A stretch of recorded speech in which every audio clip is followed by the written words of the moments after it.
What's going on, fellas? We got a couple of really cool tests going on today. We're going to be testing the temperature of these three burners. Two of these burners are exactly identical, except for one of them has a preheat system that I used on a foundry I recently built. And we're going to determine the exact performance increase on this burner using a thermocouple.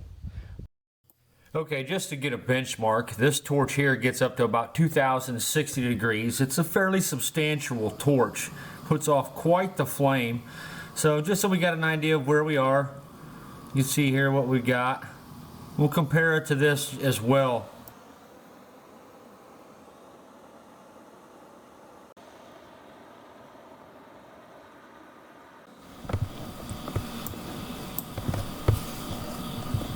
So definitely hotter than the propane torch. We're using up quite a bit of air to pull this off. I still think I can get these torches hotter. I've figured out what's going on here. I've built these in the past that got hotter than this, but I used a different nozzle.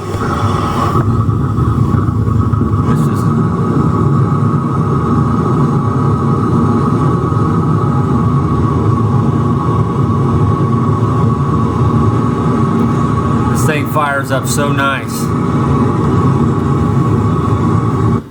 Wanted you to give the full sound effect on that one. Definitely hot. It's surpassing the temperature of the other burner already. The preheat chamber gets anywhere from 254 degrees to 190 degrees. I don't know if I like this thermocouple gun for this. We just started up though, so it'll heat up. See there, we're using less air because we have more back pressure. Definitely a hotter unit. Using the same amount of fuel, but less air. Very happy to see that. Maybe a little bit more fuel there. Just a touch. So, definitely not a waste of time. I'm glad we did that with the preheat thing.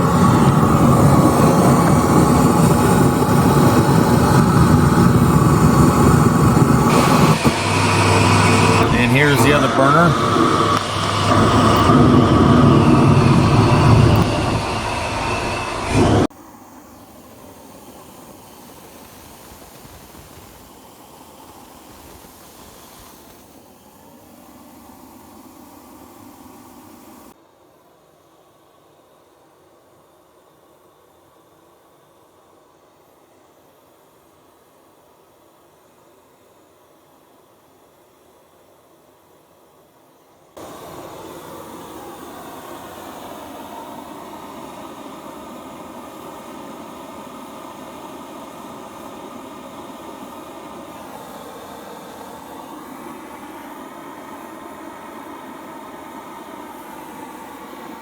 Okay, so in conclusion, this burner is 50 degrees hotter than the non-preheat version. So it's definitely doing something, and we have yet to test this on waste oil.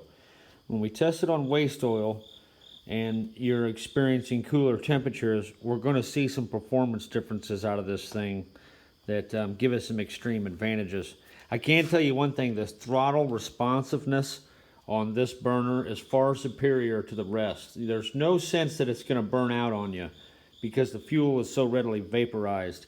Even though our external temperature is only maximum 254 degrees, I guarantee you we're seeing 300 degree air temperatures inside of that chamber. So only about this much of the oil penstock's getting direct contact, but just convection alone is probably getting us hot all the way back into here because all of this has been brazed together to allow a thermal conduit to kind of help heat this rod up as well. So it's kind of got that going on for it. This thing is 197 degrees hotter than your typical rosebud burner. Those things are pretty powerful torches. And it is hotter than the rest of these burners. It uses less air, amazingly. Now, because we're using this gauge under pressure, you only get an accurate reading if you're discharging to atmosphere. But because we have a back pressure, it's inaccurate. That's why I wrote meter on there. So even though we showed a difference in 0.5 cubic foot per minute, it's probably a substantial larger amount because the pressure was higher. We were at like 72 psi versus 50 psi on the other two burners, and that's because less air is traveling through this burner. What's happening is the cold air is coming through here and it's expanding in volume. So the volumetric flow rate is increasing significantly, and that reduces the flow rate as far as downstream with this cold air. So it's acting like a jet engine. The cold air is coming into this rail, heating up in this heat exchange, and then the velocity of the air coming into this sector is probably, I don't know, 10 times higher than the velocity coming in right here in the cold section. It has to speed up exponentially. So I'm not sure if it actually does under this back pressure or not, but I did learn a secret in this test that I'm going to reveal in one of the next videos. I can make these torches hotter. I know what's going on here. These nozzle sizes are set for average size large flames. They are not calibrated for small high temperature flames. In the next video we're going to see these things maxing out the thermocouple. I know why they won't do it this round, because it's the pin stocks. There's something about pin stock size that won't allow you to throttle down. So the numbers are very important on the dimensions of the pin stock. Yesterday I had this burner running at white hot temperatures and failed to do that in the test. So I need to take this loose and scoot this nozzle forward. So I could sit here and talk for a half hour about what we observed, but for the most part, this is not a waste of money. And we are going to also observe its effect with waste oil, which is thicker. So we're probably going to be able to get a higher output on this burner when it comes down to it. If we were trying to go for the largest output, I would imagine this would also win against these other two burners. And that's going to be kind of cool. I'm just glad to see that this wasn't a waste. I sell these on my website and on eBay, and I charge an extra $100 because adding this one extra piece here is quite the ordeal. You have to back purge this line. It's very hard to get that bend. It is not easy to pull that off. Not as easy as it looks hanging on the side of that. So definitely worth the money. I have not yet calibrated this flow gauge.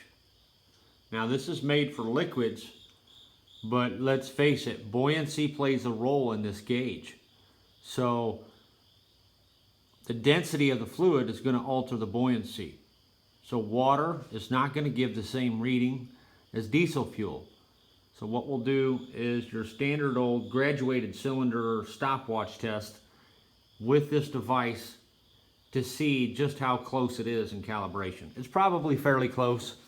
But for anyone who is seriously interested in the exact output of these burners for process control information, just remember I am not validating the outputs of these devices. I am simply using this to catalog the differences with an arbitrary number. Same thing with the air input. Because we're not venting the atmosphere and I have not done the mathematics that give you the actual cubic foot per minute, we were actually pumping 10 cubic foot per minute when it comes to the air compressor rating. We were running 6.5 horsepower of compressor power through that gauge, and it was only showing 4 cubic foot per minute. So guarantee you that's not accurate. But it does give us a benchmark upon which to evaluate an increase or decrease in performance.